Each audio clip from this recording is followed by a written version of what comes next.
Bulletcast for life.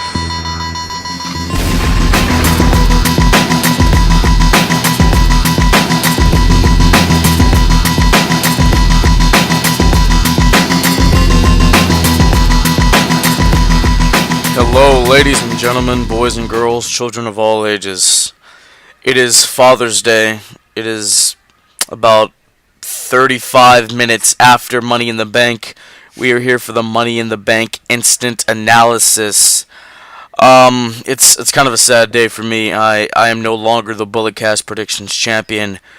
Brandon, the Canadian Destroyer, he is once again champion, the first ever two-time champion in the title's existence and the title's history. 140 days, I was the champ. I was the guy. I was the man. I think that reign, it's equivalent to Punk's 434. It's equivalent to San Martino's nearly 8 years as champ. It's equivalent to Cena's 380-day reign that he had before he tore his pec back in 07. It's very, very entertaining that I held that title for that long, my 100-day celebration. One of the greatest things in the history of the Bulletcast. But, ladies and gentlemen, I didn't walk out of Money in the Bank empty-handed, because I never do. I am Mr. Money in the Bank, which means, Brandon, I'm coming for you and my strap anytime, any place, any wrestling show I want for the next calendar year. Another reason why I'm sad, ladies and gentlemen, nobody told me Happy Father's Day. Being the Podfather and all, I feel very, very disrespected. My co-host didn't say Happy Father's Day to me. None of the kids I coached on that wrestling team said happy. Not even my own mother, ladies and gentlemen. I've been popular in the United States, Japan, Taiwan, the United Kingdom, India, Indonesia, Germany, the Philippines, Canada, Greece, Malaysia, Argentina, Pakistan, Mexico, Thailand, and other places. And I feel very disrespected, I work hard at this, ladies and actually, I don't even work hard. It's just become too easy for me. But enough of that. Let's get into why you're here. The Money in the Bank recap. It was a decent show tonight. It was a very, very decent show.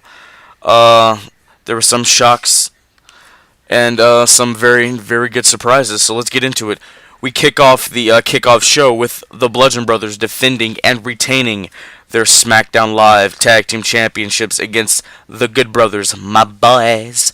Luke Gallows and Carl Anderson. The Bludgeon Brothers defeat them by pinfall. The match was fine. It was nothing special. It was nothing I was really... I wanted to see it because, I thought there could have been a chance while the match was going on. Could Gallows and Anderson pull it off? Could they win Tag Team Silverware in WWE yet again? But that did not happen. It was fine, but after working the match from underneath for quite some time, Anderson finally triggered a hot tag to Gallows. Unfortunately, the Good Brothers attempted a magic killer, was broken up by Harper, and Rowan speared Anderson. It was just a whole thing. Then the Bludgeon Brothers hit the full Nelson Slam sit-down powerbomb, which is their finishing move. I don't know if they have a name for it or not, but I gave the match a C+. It was nothing special. It was fine. It was a decent kickoff show. Something nice for the people watching at home and for the people in the Allstate Arena in Chicago, Illinois, to kind of kick the night off with some in-ring action. Alright, and then we start off with the main card. The Yes Man, Daniel Bryan, has yet again defeated Big Cass by submission. Big Cass is 0-2 against Daniel Bryan. Honestly, I didn't think this was the right move. I'm going to be honest with you. I thought Cass should have won this. Because what are we telling the story that? Sure, there are smaller guys in the ring that are way better than bigger guys in the ring, a la Daniel Bryan and a lot of the giants we've ever seen in professional wrestling. But I'm saying Backlash, he got the win. So I'm like, okay, yeah, that's fine. That's all right. I thought Cass should get another win, especially with the way he's been delivering himself lately. He's improved so much, and I thought he should have won, and then we could have gotten a rubber match at Extreme Rules. But it's whatever. Cass's theory was that a good big man beats a good little man every single time. Clearly that wasn't the case. It was actually proven irrelevant, as the 7-footer was unable to finish Bryan on multiple occasions down to the stretch. Cass's fall away slam to the second turnbuckle, I thought that was very well done. Um, I mean, this feud was okay for Bryan, his first real feud since coming back from an emotional return at WrestleMania 34. I thought that was fine. It was all right. Cass deserves credit though, playing to the evil heel throughout this whole match, and his limitations prevented him from being anything more than a warm up for Bryan on the road to bigger things. Hopefully, a championship run or championship win at SummerSlam, I should say. Cass's limitations in the ring also prevented him from heating up some things, despite how much the crowd was behind Bryan during his late rally. Bryan escaped, which was I thought always good from Cass's second torture rack, and instantly hit a running knee to the face, followed by applying the new heel hook that they're really getting over. I love everything about that. And Cass, unfortunately, he quickly tapped out. I gave the match a C. Nothing special. I mean, it wasn't on Bryan's part that it wasn't nothing to do with Bryan. I mean, Cass, he's improved, yes, but he still has a lot more work to do. But it was something nice, to get the crowd started off hot, because not hot, well, reaction-wise, because, we love us some Daniel Bryan. Alright, moving on, ladies and gentlemen. Another match. Big Bad Bobby Lashley defeats Sami Zayn. Bobby Lashley's first WWE pay-per-view match in over a decade proved to be as forgettable, ladies and gentlemen, as his reign with the United States Championship all those years ago. I give the match a D. I mean, it was nothing special, There was a pre-match video package highlighting how we got to this barn burner of a match. I was nothing special. Lashley dominated late behind a trio of delayed vertical suplexes. The third one saw Lashley largely unsuccessful, mentioning the crowd to cheer with his free hand while holding up Zayn. I mean, honestly, I don't like this finisher. The stalling suplex, I'm not a fan of it. I'm really not. I mean, Lashley in TNA, he was using the spear. But, unfortunately, that can't be going on because Big Dog. Big Dog. Rough. He's feuding with the Big Dog. I mean, he's not feuding with the Big Dog, but ladies and gentlemen, Roman has a spear. It can't happen. I apologize. Alright, moving on from that, the Intercontinental Championship. Seth Rollins re-debuts a legendary attire.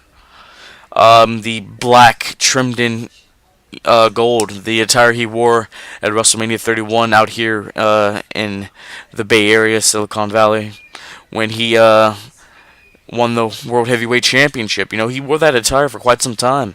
It's very famous. It's up there with Ric Flair's blue attire from WrestleMania 24. I mean, it's one of the greatest wrestling attires of all time. Even Punk's his what was it?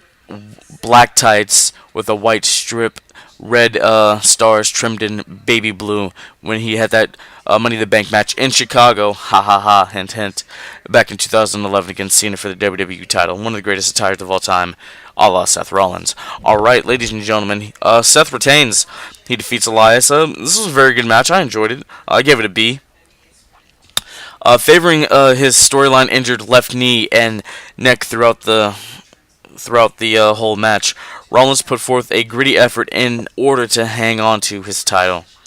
I really enjoyed everything about this. Elias, he can work. People really sleep on Elias. They think, oh, he's just a cartoony guitar player. The guy can go. And that elbow, I love it. I might love it more than Kairi Zane's elbow at the moment. But then again, my boy Velveteen Dream has a great elbow. Shout out Velveteen Dream. Performance last night, unbelievable. Check out the NXT Instant Analysis. Shout out Brandon. But I mean, it was really fun. While Elias attempted to hold his own by working stiff, Rollins deserved the majority of the credit for raising the rent with his selling and typical fast-paced assault. It was something just truly amazing. Elias then nearly stole the victory when he sidestepped Rollins' suicide dive onto the floor and hit an elbow off the top rope for a dramatic near fall.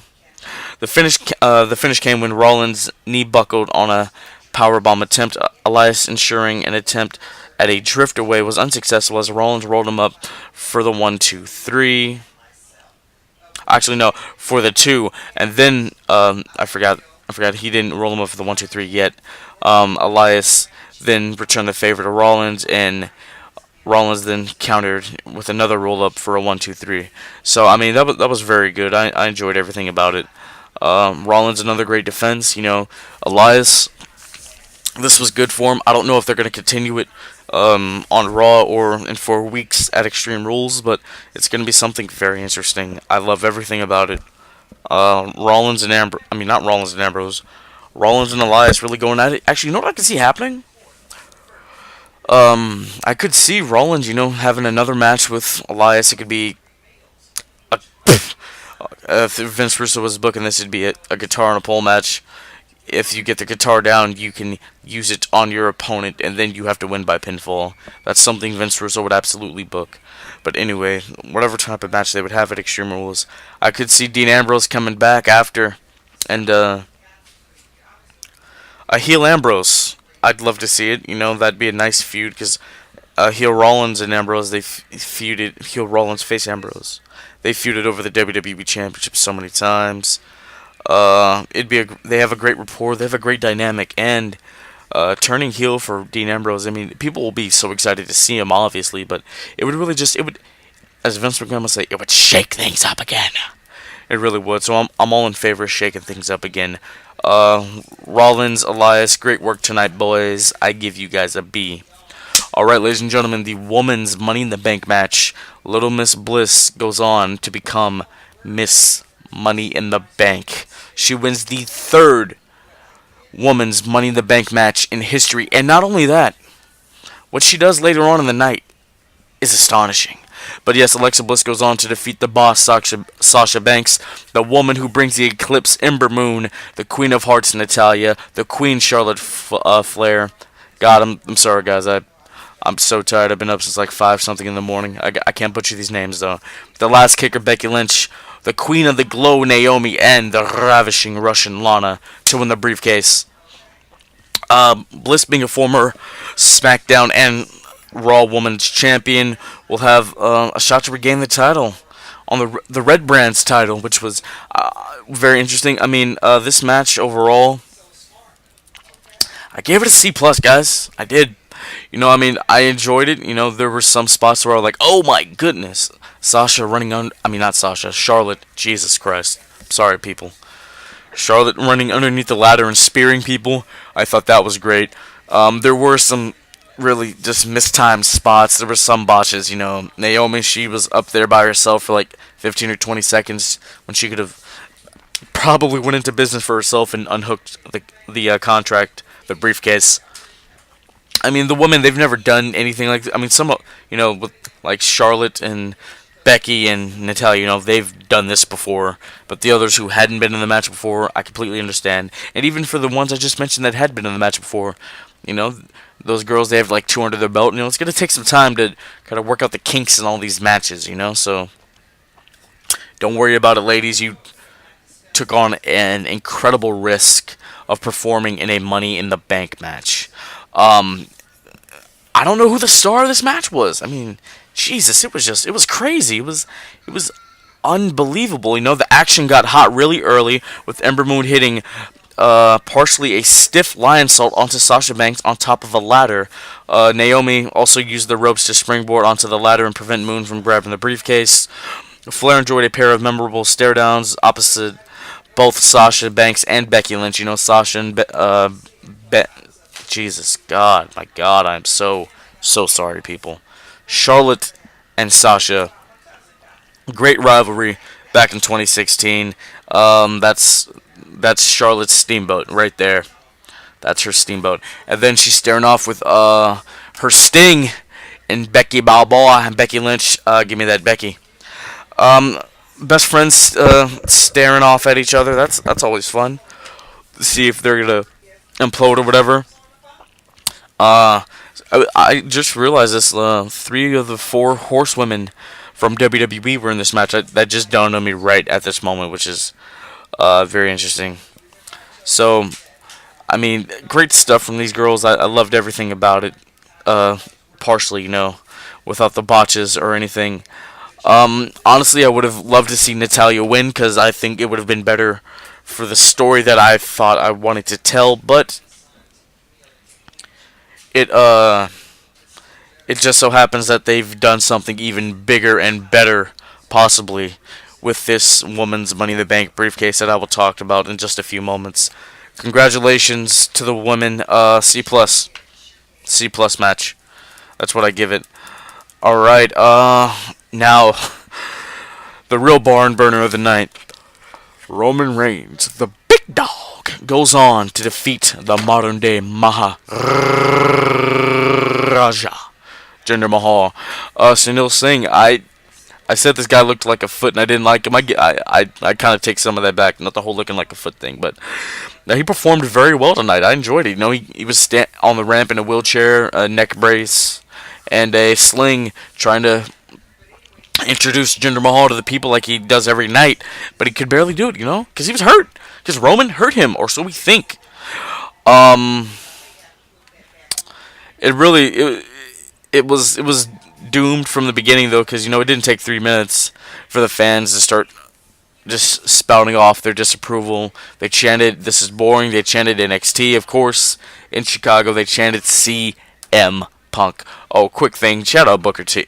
Booker T just saying, we saw what CM in Chicago on the pre-show. We saw what CM Punk tried to do in UFC, and that boy got he just got his butt kicked. That's basically what he said. He got the brakes beat off of him. That's the phrase I was trying to coin at the time. God, not having sleep is just it's ruined this performance enhancing audio that you people come for. I so much apologize.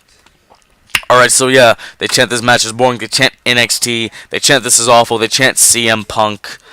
They lasted until just before the finish, really, so all these chants were going on the whole match. I mean, it's hard to blame the people for speaking out against what they don't want, but the match, it had some interesting points.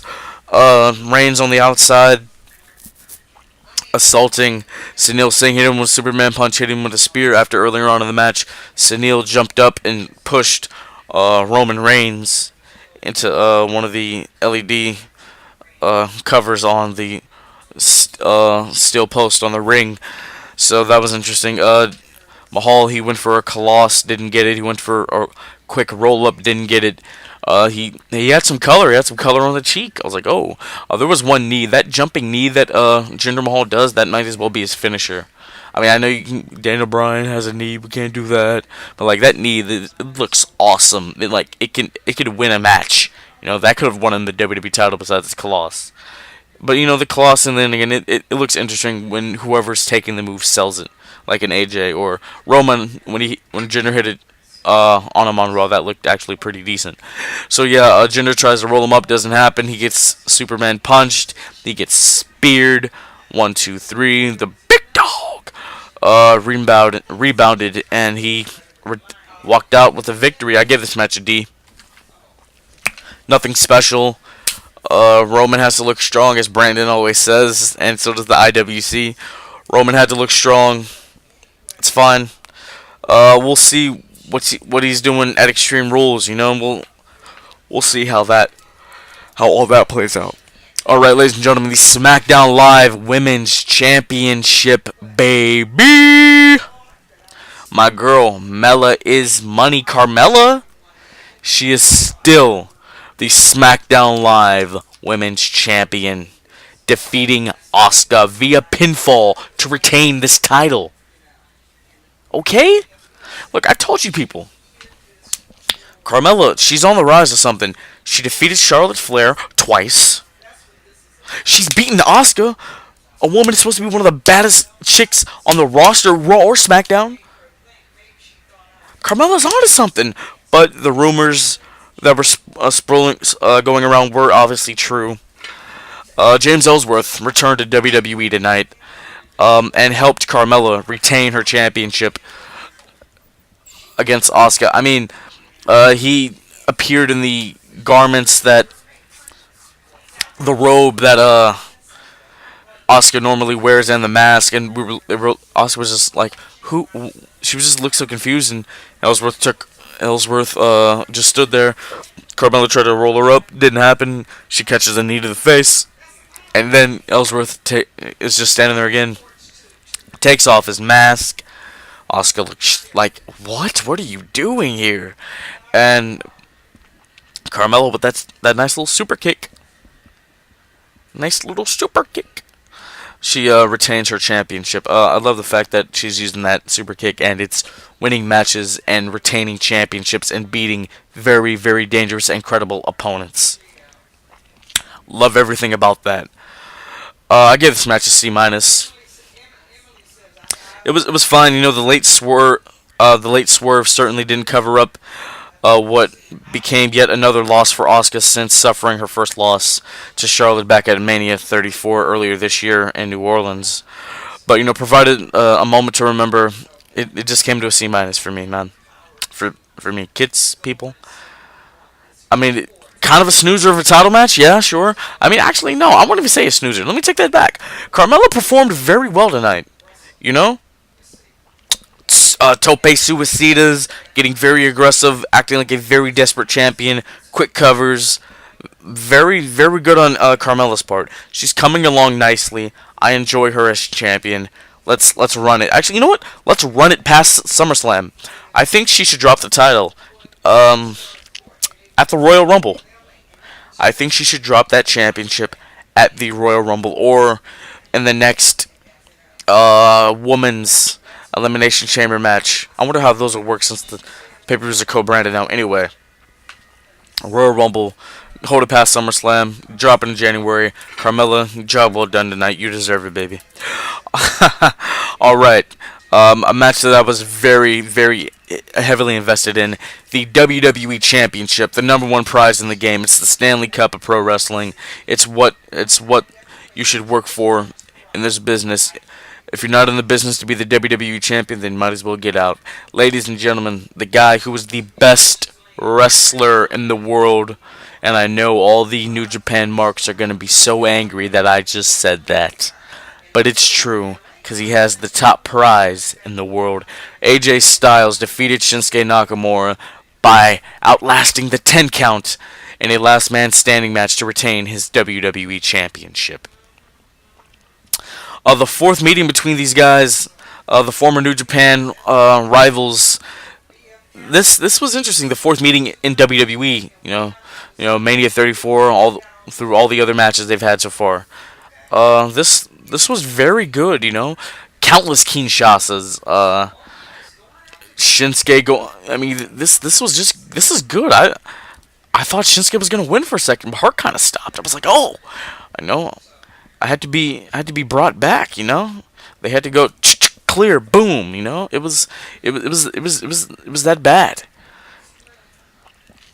But that's okay. I mean, this wasn't a 5-star classic in the traditional sense, and certainly took more than 2/3 of the match to come close to the intensity and the drama of its climax. But boy, did they give us a delivery.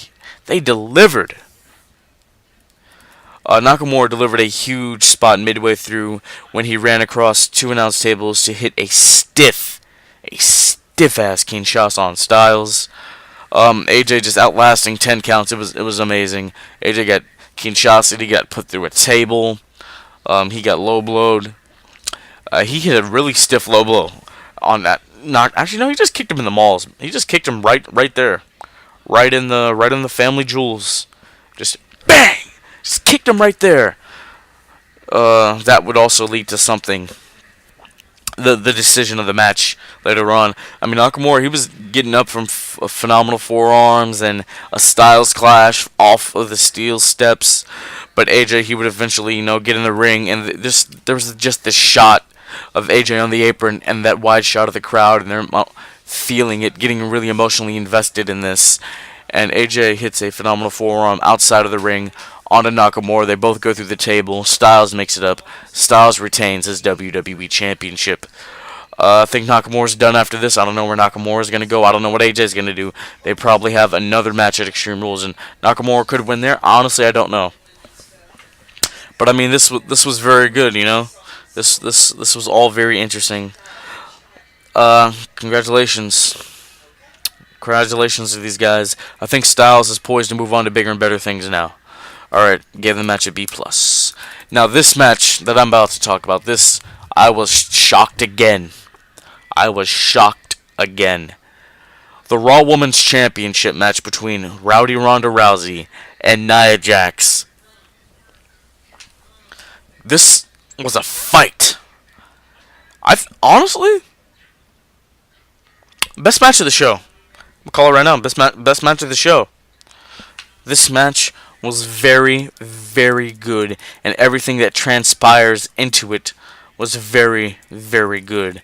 So, Ronda comes out last. Of course, you know, you want to get that really big pop in Chicago because some of the best wrestling fans in the world. But, you know, Ronda, she defeats Nia via disqualification. I'm going to get to how that happens in just a moment or a few minutes.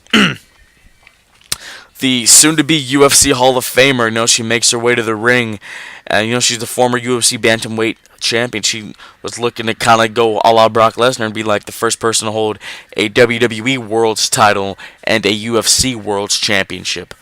She was looking to go on that route tonight. Honestly, if they would have pulled the trigger the way this match went, I wouldn't have been mad. I would have given her a standing ovation. You know, it would have been something very special. I mean, she has picked this up so well.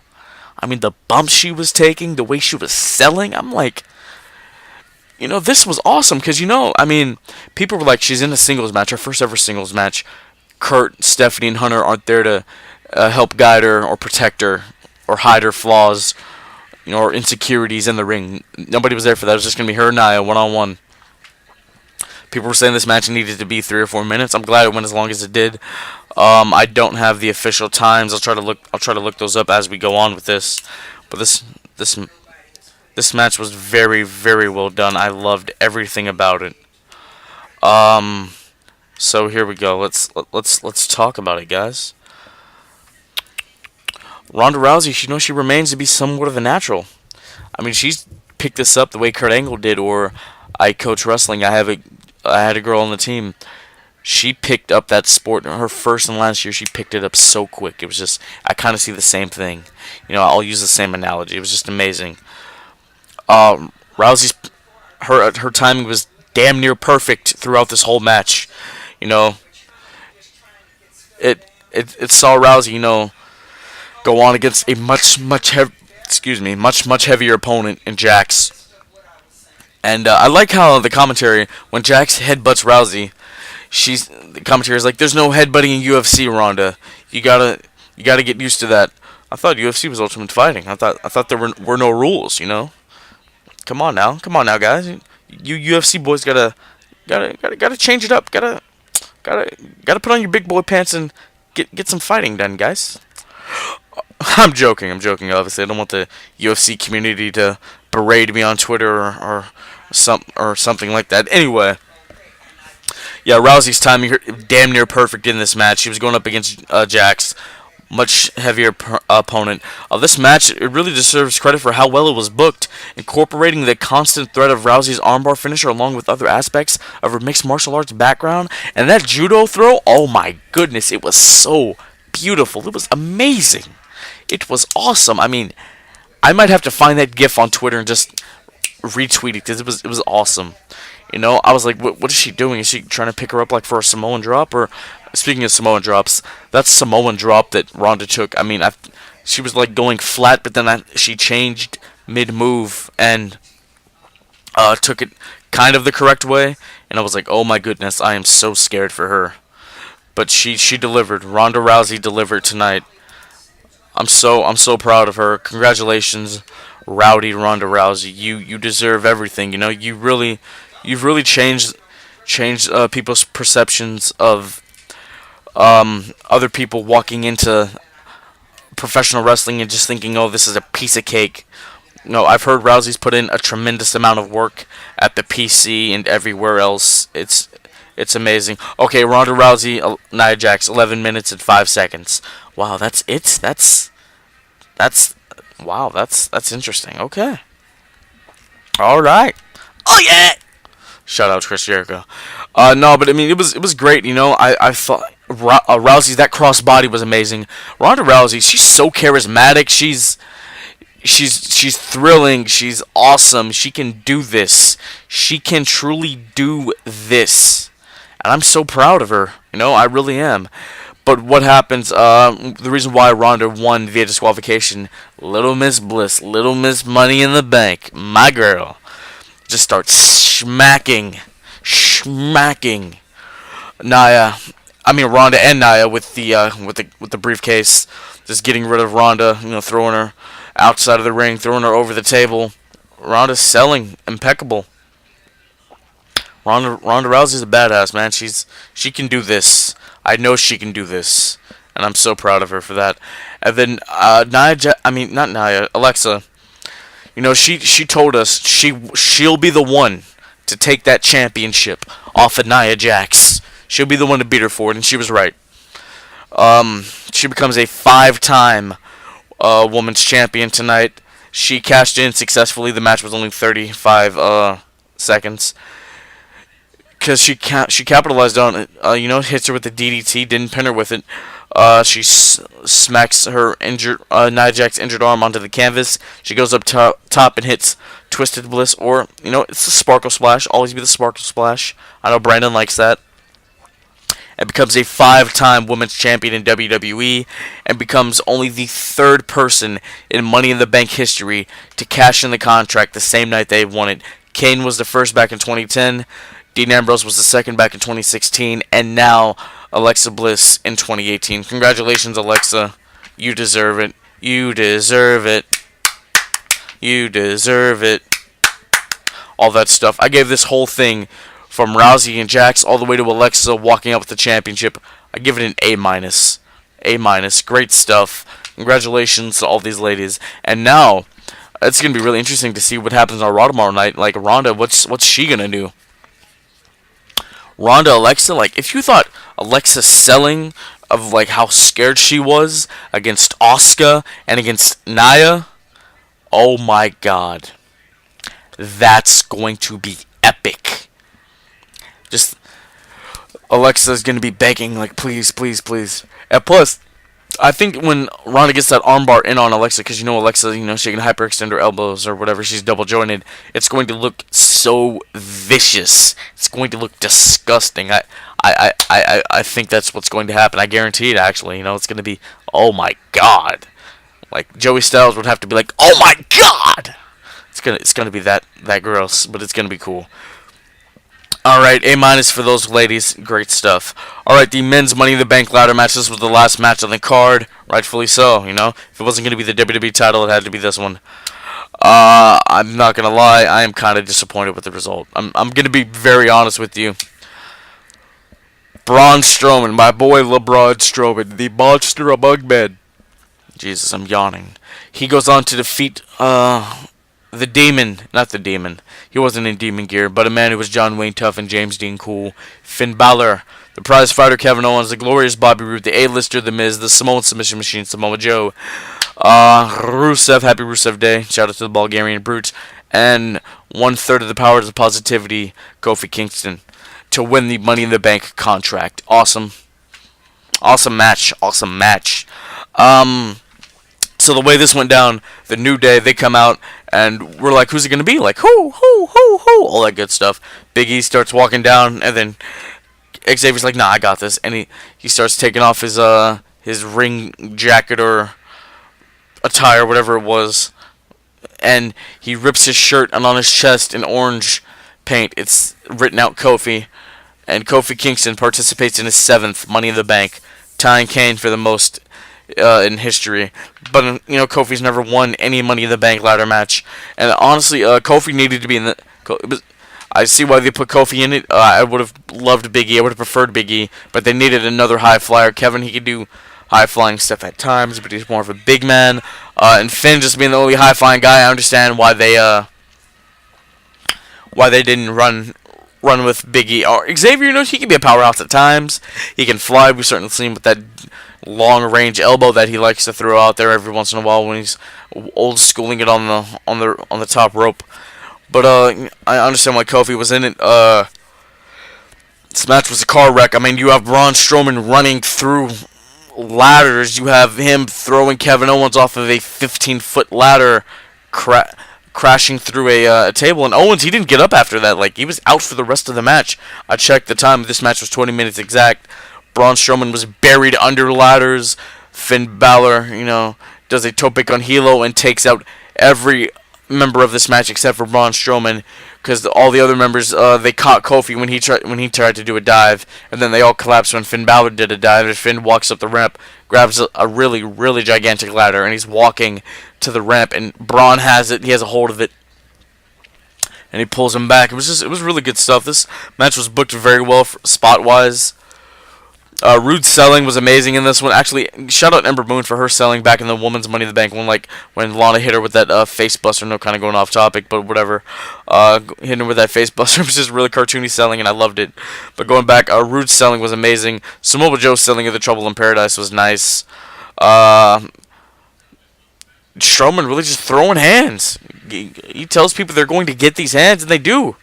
They do get those hands.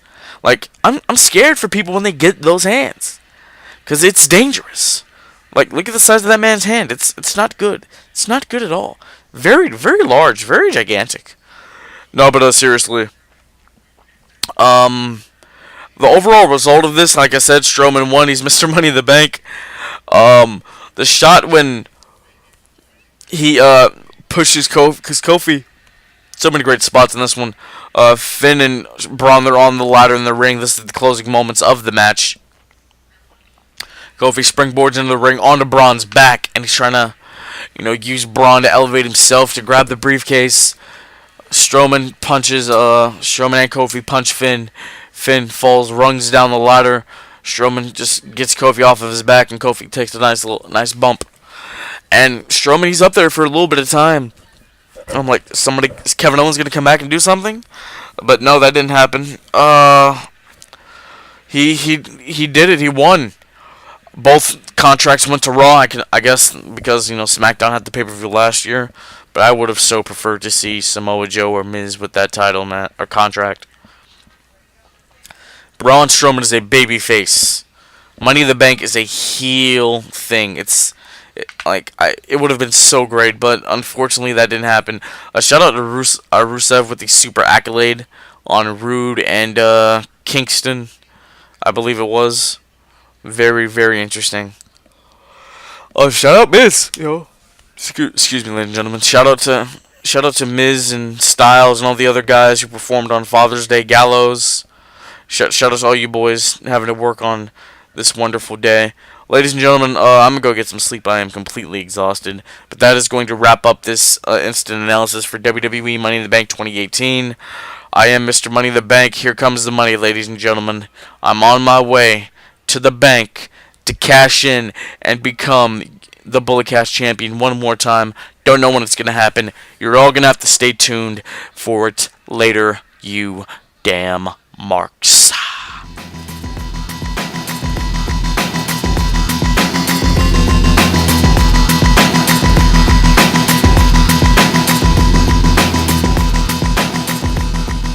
This has been the Bulletcast. Thank you for listening.